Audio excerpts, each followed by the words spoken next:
surga Allah. Dan semua itu hajar aswad wangi itu. Kalau dicium itu baunya harum. Dan barang siapa yang mencium hajar aswad, maka sesungguhnya Allah telah mengampuni dosanya. Subhanallah. Maqam Ibrahim yang mengampuni hajar aswadnya apa? Allah. Maqam Ibrahim, barang siapa yang salat min maqam Ibrahim musalla, dari maqam Ibrahim dia salat, maka Allah akan memberikan pahala seperti pahalanya para nabi dan para rasul yang beribadah ketika itu. Makanya orang berebut untuk salat di maqam Ibrahim meskipun 2 rakaat. Karena pahalanya besar. Kita bukan nabi, kita bukan rasul, tapi mendapatkan pahala sebagaimana pahalanya para nabi dan para rasul. Berebut tuh salat di maqam Ibrahim. Nah, ini adalah perintahnya Allah Azza wa Jalla. Apakah maqam itu yang mulia ataukah perintah Allah yang mulia? Tapi Allah yang maha mulia memerintahkan untuk menjadikan wasilah perkara yang mulia. Tapi awas, jangan sampai kita belok dari keyakinan memuliakan apa yang dimuliakan oleh Allah, tapi kita harus memuliakan siapa yang memuliakannya, yaitu Allah. Pergi kemana? Ke makam-makam wali, ke makam-makam para kiai. Apakah makam kiainya itu yang mulia? Bukan. Tapi karena tanah itu ada walinya, dan wali itu orang mulia yang dimuliakan oleh Allah, maka dimanapun seorang wali itu ditanam dan berada di magom atau kuburannya, itu menjadi mulia. Jadi wasilah itu karena kemuliaan sesuatu hal, yang itu adalah sesuatu yang dimuliakan oleh Allah. Allah memerintahkan Nabi Musa untuk mengambil tongkat, berarti itu tongkat mulia. Paham atau tidak? Tapi bukan tongkat itu yang harus dijadikan Tuhan. Ini banyak orang yang tidak paham. Banyak orang yang tergelincir dalam kesyirikan yang disebut syirkul khafi. Hati-hati. Golongan yang pertama yang tidak akan dimasukkan surga oleh Allah adalah orang-orang yang syirik, orang-orang yang musyrikin, yang menyekutukan Allah, yang menyembah kecuali selain Allah, menyembah selain Allah. Qul huwallahu ahad, katakan wahai Muhammad, Allah itu satu, wahdahu la syarikalah, satu dan tidak boleh ada sekutu, dan tidak harus ada sekutu, dan tidak ada sekutu apapun. Lam yalid wa lam yulad wa lam yakul lahu. Jadi jangan kita menjadi orang yang musyrik, yang menyekutukan Allah dalam apapun. Tapi menjadikan wasilah untuk menjadi kita pintu ijabah itu terbuka, silahkan. Wasilahnya kita berdoa dengan wasilah bersolawat kepada Nabi. Itu wasilah. Karena kata Rasulullah SAW, berdoalah dengan 3 hal. Yang pertama, memuji Allah.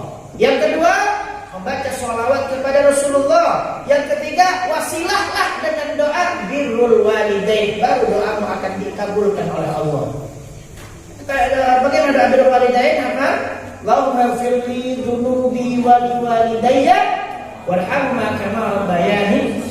Wasilahlah kepada 3 kalimat tersebut, memuji Allah, alhamdulillah rabbil alamin, bersolawat, Allahumma shalli ala sayyidina Muhammadin. Yang ketiga, mendoakan orang tua, Allahumma firli dhunubi wa liwalidayya. Baru kau berdoa, maka doamu hajatul dunia wa hajatul akhirah diijabah oleh Allah Ta'ala. Paham atau tidak? Jadikan ilmu ketika kita berdoa. Yang kedua, yang tidak akan dimasukkan surga oleh Allah adalah orang-orang yang sombong. Siapa? Yang sombong. Ingat, kembali kepada iblis. Iblis itu derajatnya, kedudukannya, kemuliaannya, ketaatannya lebih daripada malaikat yang mulia. Sangat dekat dengan Allah. Ketaatannya melebihi ketaatan malaikat. Kemuliaannya melebihi kemuliaan malaikat. Akan tetapi kenapa iblis itu diusir oleh Allah dari surga? Kenapa? Sombong. Ada sombong.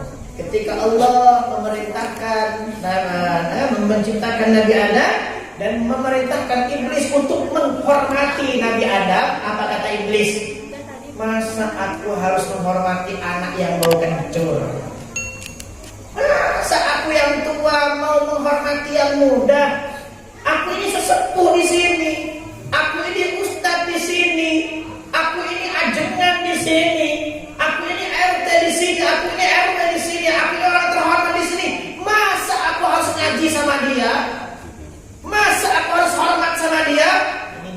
mewarisi sifat iblis yang pernah ketika itu iblis diperintah oleh Allah untuk menghormat Nabi Adam tapi nggak mau. Ana khairun min, aku ini lebih baik dari Nabi Adam. Aku ini lebih tua daripada Gus Rafiq. Aku ini lebih alim, aku ini lebih ustaz, aku ini yang sering mengatakan aku dan aku dan aku itu adalah iblis. Dan tidak boleh nanti masuk surga iblis dan sekutunya dan teman-temannya. Kenapa? Karena iblis punya sifat sombong dan sombong itu sifat Allah yang tidak boleh dimiliki oleh manusia. Paham atau tidak? Maka baginda Nabi kita Muhammad sallallahu alaihi wasallam pernah bersabda, la yadkhulul jannata al-mutakabbir, tidak akan masuk surga jika di dalam hati mereka sombong. Saya bertanya, meskipun sebiji jagung, meskipun sebiji kurma, meskipun sebiji jagung, jadi sifat sombong. Dan biasanya orang sombong itu kata Nabi ada 3. Ya, orang yang sombong itu biasanya terlibat kepada 3 orang. Siapa orang ini? Yang pertama yang biasa sombong itu adalah orang alim, orang yang punya ilmu. Ingat, semua masuk surga.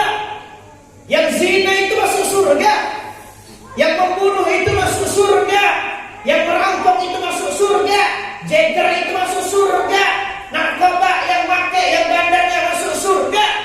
Kalau dia punya iman, meskipun sebiji kurma kata Nabi, dia akan masuk surga kecuali yang musyrik dan yang sombong. Balam yarham rajul sufa wa asfali. Jangan kita menganggap orang yang berbuat jahat, maksiat, berbuat begitu lebih buruk daripada kita. Karena kata Nabi, barang siapa yang di dalam hatinya tidak ada belas kasih, artinya benci, jijik kepada mereka-mereka orang-orang yang seperti itu, maka sesungguhnya fahuwa asfala min, dia lebih buruk daripada orang itu. Jangan-jangan nanti orang itu sadar, istighfar, diampuni dosanya oleh Allah. Maka iblis, setan itu banyakkan ruginya daripada untungnya, Pak. Setan dan iblis itu banyakkan nangisnya daripada bahagianya. Iblis dan setan memuji manusia, menggoda manusia. Ini misal Pak Kalim kalau dibuat contoh nggak pernah sakit hati dia. Ini Pak Kalim digodain sama setan 60 tahun, maksiat terus. Gak zina, gak bunuh orang.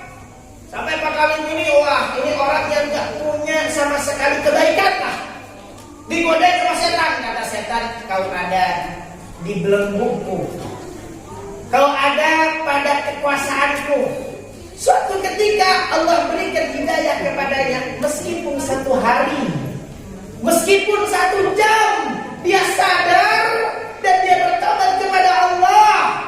Dan dia mengakui kesalahannya dan tidak melakukan setelah dia bertobat, setelah dia beristighfar, tidak mengulangi kesalahannya.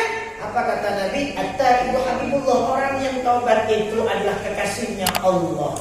Jangan-jangan yang dijadikan kekasih Allah itu bukan kita, tapi para mantan-mantan penjahat itu, mantan-mantan narkoba itu, mantan-mantan penzina itu, mantan-mantan orang-orang yang berbuat jahat itu. Jangan-jangan dia yang dicintai oleh Allah daripada kita.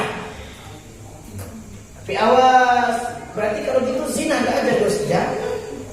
Boleh kan kalau zina. Berarti kalau gitu merampok aja bos, jangan. Yang ahli maksiat, yang ahli berbuat maksiat, cepat-cepat berubah, cepat-cepat hijrah. Kenapa?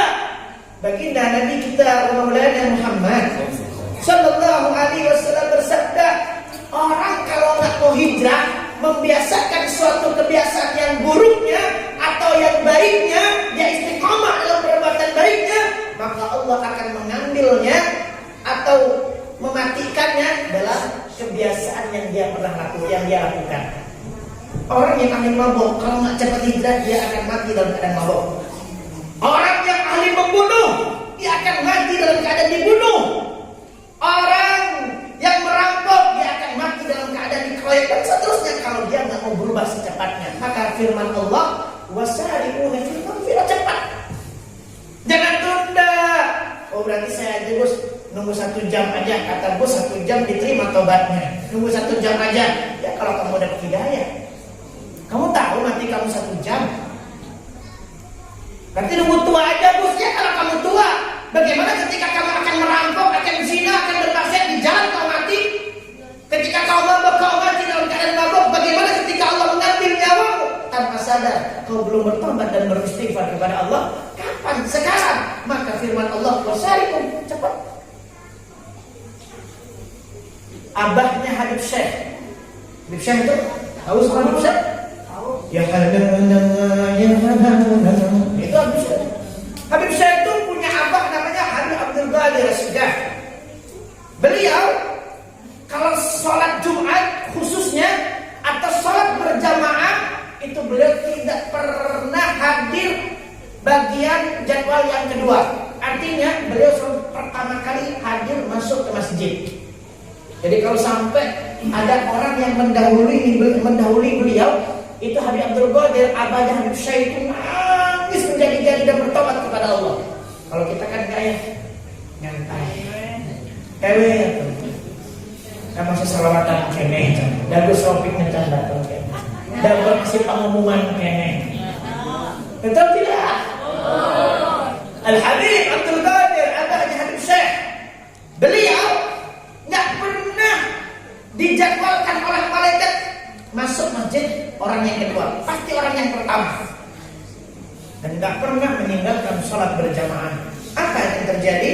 Allah wafatkan beliau dalam keadaan sujud kepada Allah. Subhanallah, di dalam masjid. Allah wafatkan dia dalam kebiasaannya, biasa sujud, maka dia diambil dalam keadaan sujud. Saya punya paman istiqomah, sama istiqomahnya hari Jumat tuh Pak, tempat beliau itu nggak pernah digantikan sama orang. Tempatnya itu pojokan masjid, nggak pernah digantikan sama orang, nggak pernah ada orang yang bukan nggak berani ya, nggak pernah ada orang yang bisa nempatin itu kalau bukan orang itu. Paman saya hari Jumat, setiap hari Jumat sholat Jumat itu di situ tempatnya. Diwafatkan oleh Allah dalam keadaan sholat Jumat, beres sholat Jumat dengan salam assalamualaikum, assalamualaikum, wafat dalam keadaan setelah sholat Jumat. Maka kita mau mati dalam apa? Dalam kejadian apa? Kita mau meninggal bagaimana? Jadikan akhir dalam cerita kita hidup di alam dunia husnul khotimah. Nggak peduli. Dan jangan ceritakan keburukan kita. Saya begini Gus, nggak usah cerita. Dulu saya ahli zina, nggak usah cerita.